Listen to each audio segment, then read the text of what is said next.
So I love superheroes. I grew up reading comic books. Superheroes are now all the rage in the media. We have Batman versus Superman coming out this summer. We have Wonder Woman appearing in that movie. Avengers are very popular. So a new generation is learning about superheroes for sort of this contemporary moment. I was reading comic books as a kid. I've been a big fan of Batman and Wonder Woman for a very long time.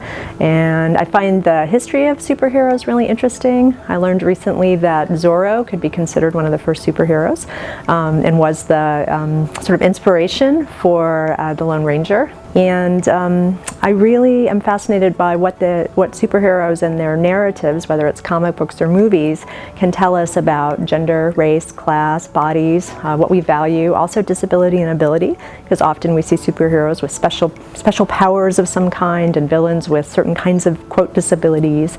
So they tell us a lot about who we are as a people. I would say that we're going to have a lot of fun, that superheroes are fun, that we get to read popular texts, we get to read critical analysis of the popular text, we get to watch some films and some television clips, and we really get to dive into how we tell stories about ourselves and have fun while we're doing it. I would think students from older generations who may have grown up with comic books like I did might be really interested to understand where their originary stories have traveled. So where are we now after Wonder Woman and Batman and Superman?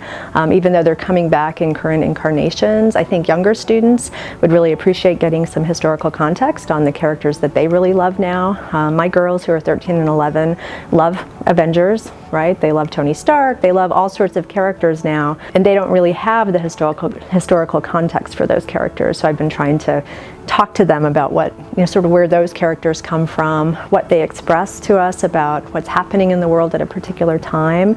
And some of our superheroes, like Superman, they came in an era where we were sort of in the Cold War, right? We were post-World War II, we were thinking about our own security, and we were thinking about national values in America. New superheroes reflect different things.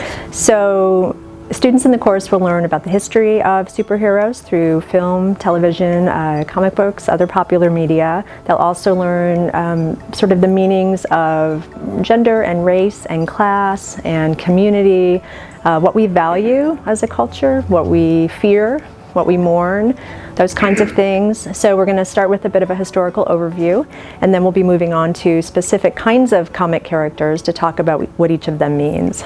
So I would invite you to join us with this class where we're going to be talking about gender, race, and superheroes, men in tights, women who fight, and I think we'll have a lot of fun, and I really hope that you might want to participate.